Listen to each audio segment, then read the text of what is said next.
Hello everyone, this is Shannon from That's So Poe, and today I'm here doing an interview with my friend Adam Wing. Hello. Adam is an indie author who does works of speculative fiction, things based on mythology, sci-fi, stuff like that, and we are both here at WorldCon. Adam has participated as part of a panel, as well as just been a member attending, and since we're both here in the same country at the same time, we thought it would be fun to do an interview and talk about kind of Adam's writing process and things like that. So to get started, Adam, can you just talk a little bit about what kinds of works you write and what draws you to those stories? As you said, I write speculative typically. I don't stick religiously to it, but that tends to be where I go. I have two published works, Icarus, which is a period true retelling of the actual myth, and something a bit more eclectic, Apocalypse Sink Ships, which is a book of short stories. I like to call it a book of weird short stories. And that tends to be kind of where I land, kind of my wheelhouse. I fall into kind of strange narratives, the bizarre. And in the case of Icarus, I guess it's a little more just classical storytelling. Yeah, great. Yeah.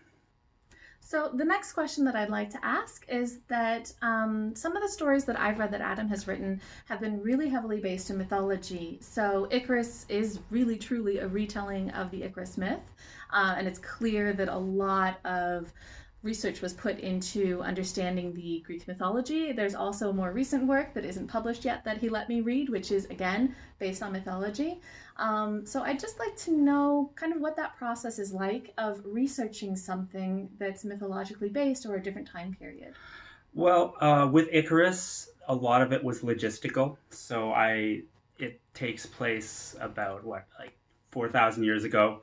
So I wanted to look at technology then. There's carpentry, there's ships, sailing specifically. I had to look up if sailing existed back then. It does. So there was a lot of logistics to it. And then there was also studying the details of the myth because I didn't want to stray too far from, I didn't want it to be an interpretation so much as a retelling. And where So I did a lot of research on the myth, and I actually had to change a fair number of things just because the actual, I don't know how much you know about the Icarus and particularly Daedalus myth, his father. I know what was in your book. Okay. I don't know so much past that. Because the actual myth I had to tame down because it's ridiculous. I see. It's just insane, and if I wrote it as it was, people would be like, that's dumb. Why would you write that in a book? So yeah, and there were already a couple of things that I think were very extreme even for a modern reader. So sure. I think Greek myths are just a little crazy. Yeah, right? they're pretty wild. So I had to I wanted to get it right, but I had to tame it down a bit. For Matriarch, the unpublished one, that was a different beast kind of, because it's not so much working within a cultural mythology or a non-Western cultural mythology, as in working within the what's now become a Western icon of mythology that was originally kind of a bastardized form of another. It's a story about genies, I guess you could say, like the genie and wish paradigm thing. And so I was working within the Western version of that. But, it takes place in a world, an Earth-based world, so it obviously has to be it takes place in Turkey, much of it. And so it was a bit of a juggling act, that. One of the key things, and a beta reader helped me with this, was key concern was juggling or not infringing on the actual cultural myths. Yeah, right. Because I didn't really want to tell someone else's story, another culture's story, really. So I thought your interpretation of the djinn was very unique. Yes, there's that wish component of it, but it felt like a very different version of djinn for me. So, maybe I'm just not as familiar with djinn, but I really liked that interpretation. That's what I was going for. So yeah, so that really worked for me. I didn't feel like it was culturally insensitive. Not that I'm Turkish, not that I'm Arabic or anything like that, but it did feel like a really interesting take on that. Yeah, that's what I was hoping for, right?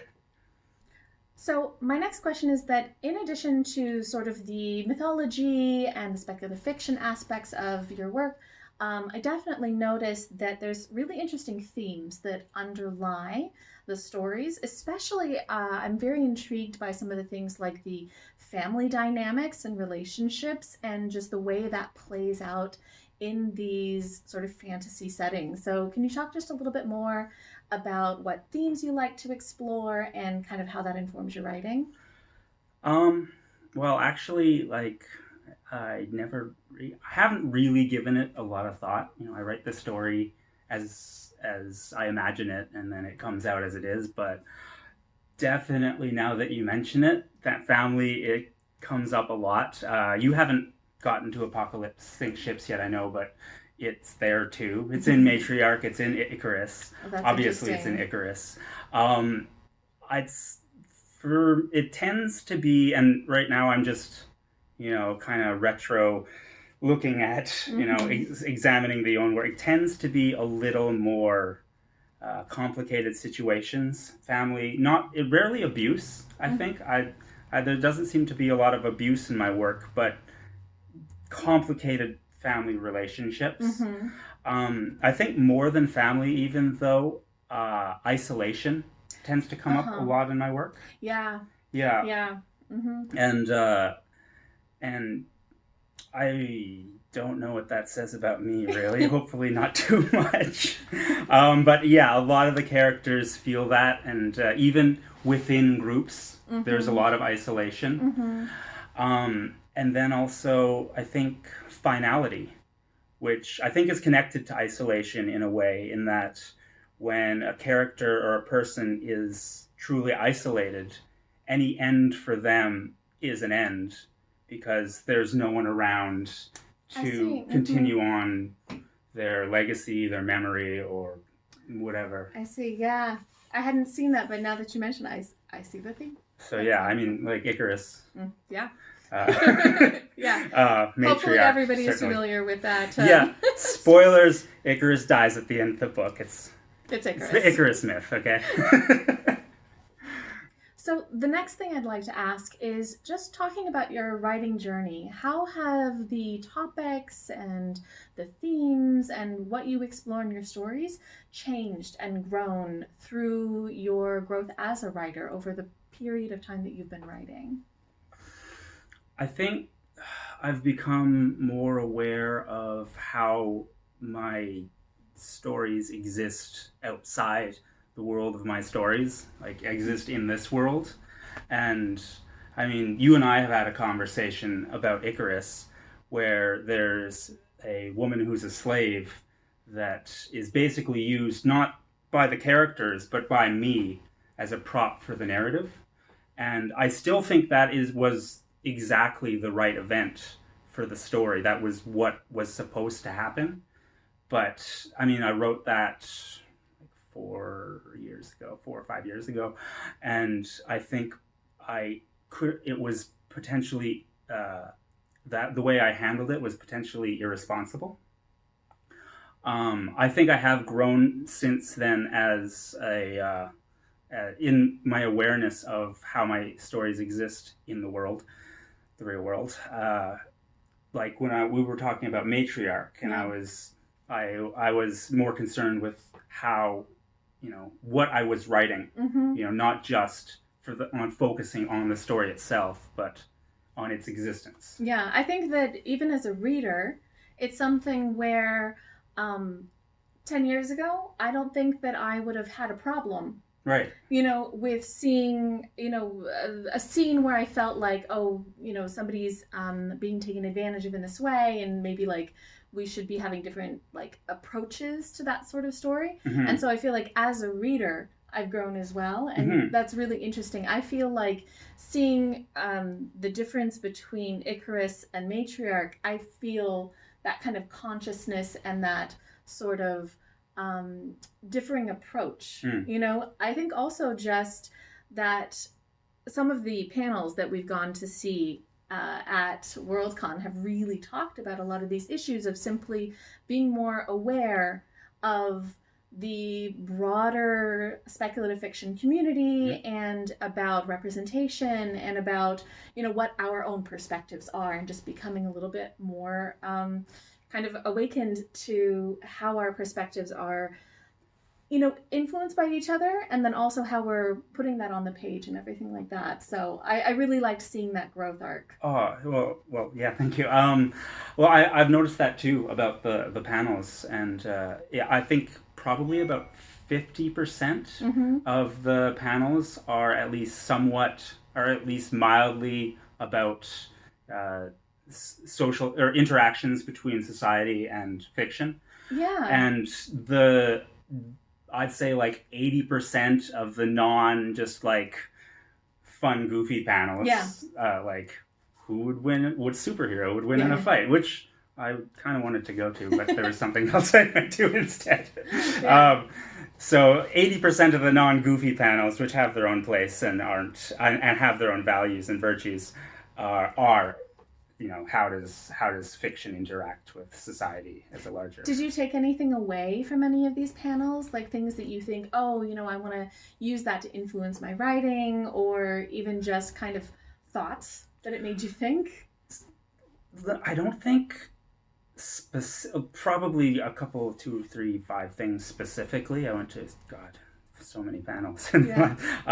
Specifically, probably a few things, but I think more, and I didn't really find WorldCon so much educational as a writer or a reader, or even aspirational or inspirational, but it's contemplative, know?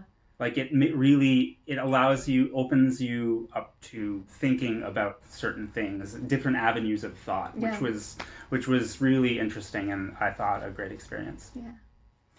Okay, and I think the last thing that I want to just ask you about is you're an indie author, and I know that like one of the panels that I went to this week was a bunch of Own Voices authors, and they were talking about just kind of that indie publishing and how difficult that is. And I just kind of wanted to get your thoughts on what have you been doing as an indie author? What are the benefits? What are the challenges? And is there anything that you've picked up, advice that you could give to other people?